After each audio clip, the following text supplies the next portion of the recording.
Nos acompaña en el estudio Pedro Urruchurtu, politólogo, activista y profesor universitario. Es coordinador de Asuntos Internacionales del Partido 20 Venezuela y figura clave en la campaña de María Corina Machado. Bienvenido, es un placer tenerlo en el estudio. El placer es mío, gracias por la invitación. Señor Urruchurtu, ¿cuál fue la primera reacción al conocer el Premio Nobel de la Paz para María Corina Machado? Totalmente inesperado, una gran emoción y creo que como nosotros, el país entero, a pesar de que una buena parte no lo pudo celebrar debido a la represión y al tener que estar bajo perfil, la verdad es que fue una sensación, yo lo resumiría en, por un lado, un acto de justicia para mucha gente y por otro lado, un gran júbilo en un momento en el que precisamente los venezolanos quieren justicia. ¿Qué impacto puede tener un premio como este en la lucha democrática venezolana, en especial para la oposición?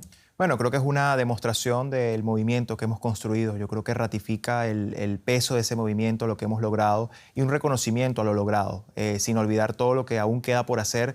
Creo que marca un antes y un después. Evidentemente nos abre las puertas a muchísimos más actores en el mundo entero que entienden ahora con mucha más magnitud, mayor magnitud lo que significa, ¿no?, la causa de la libertad en Venezuela y todo lo que hemos hecho valientemente como pueblo y obviamente con un liderazgo legítimo como el que representa a María Corina junto a Edmundo González. ¿Dónde está ese movimiento? ¿Dónde está su oposición hoy por hoy?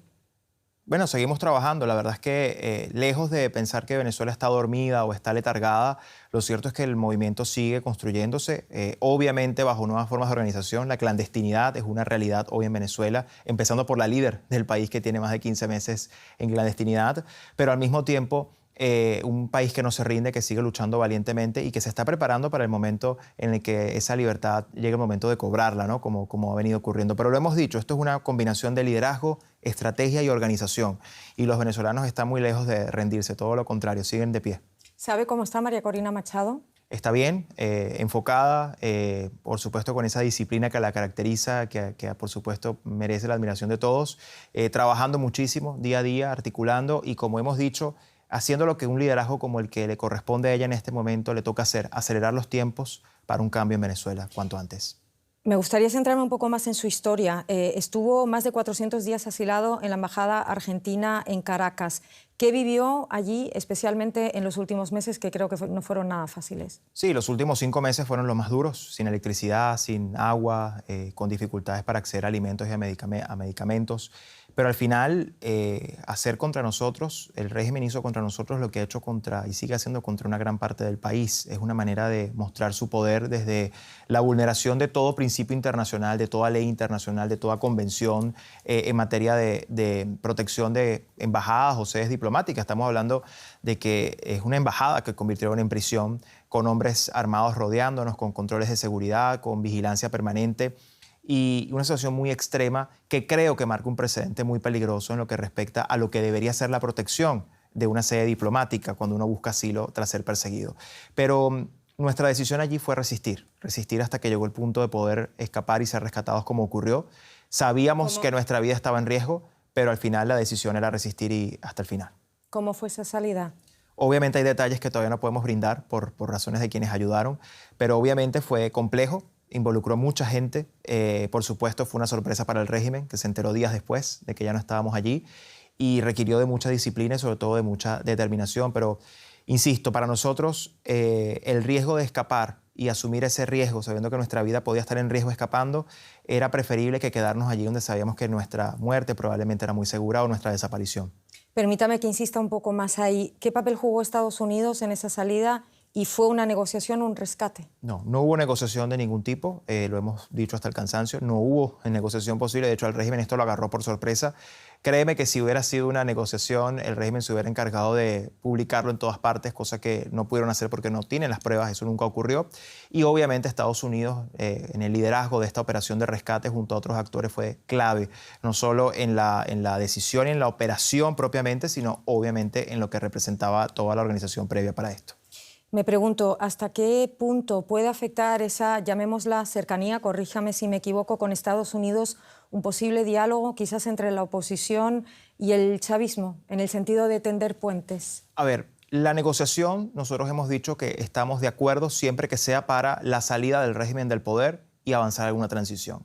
Lamentablemente todo lo que ha habido en momentos anteriores no ha sido una negociación para eso, sino que ha sido o una simulación de que se está negociando algo lo único que ha hecho es permitir que el régimen permanezca en el poder. ¿Pero es realista pedir algo así a un...? Bueno, es parte de por eso es que al final si estamos enfrentando un régimen criminal, ese régimen criminal debe ser presionado y a partir de esa presión, sí, eventualmente llegaremos a una negociación, pero que para nosotros como venezolanos y liderazgo, lo único posible a negociar es la salida de ese régimen del poder.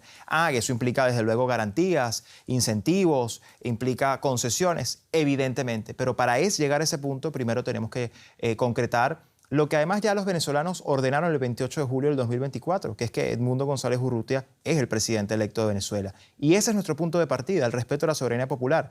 Lo hemos hecho todo, lo hemos intentado todo, y es el régimen el que se ha negado reiteradamente y peor aún, ha mostrado su peor cara criminal y de represión.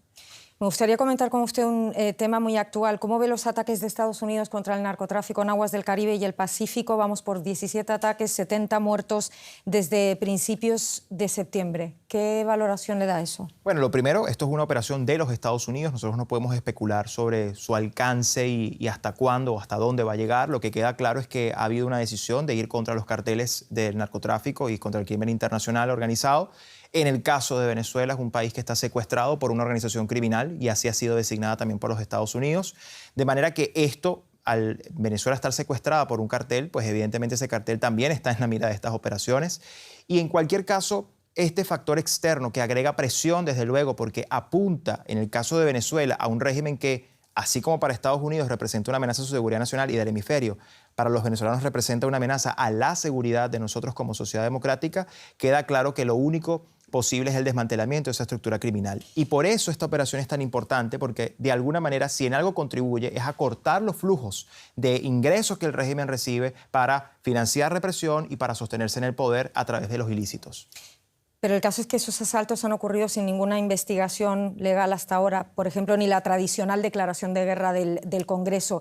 Algunos legisladores cuestionan esa falta de pruebas contundentes. Aún si se tratara de narcotraficantes, preguntándole por su opinión personal, ¿está Estados Unidos legalmente facultado para llevar a cabo esos ataques y no detenciones, por ejemplo? El punto es que aquí hay que entender lo que representa el régimen criminal de Venezuela. El régimen criminal de Venezuela, al final, es quien está estimulando una dinámica en la que mucha gente inocente es parte de los incentivos que ese régimen ha creado en materia de actividades criminales como el narcotráfico. Por lo tanto, yo creo que aquí hay que incluso retroceder un poco más y entender cuál es la causa de lo que estamos viviendo hoy.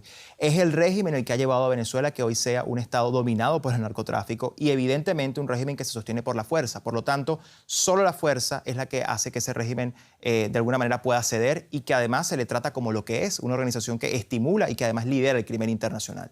Preguntaba más bien por la legalidad, ¿no?, y la justificación de esos ataques y que está muriendo gente y no tenemos pruebas de que realmente sean narcotraficantes. Bueno, y al final de cuentas también estamos hablando de un régimen que tiene más de 1000 presos políticos en Venezuela, un régimen que no ha dejado de perseguir, que no ha dejado de violar derechos humanos, que comete crímenes de lesa humanidad y que además representa una seguridad para todo el hemisferio.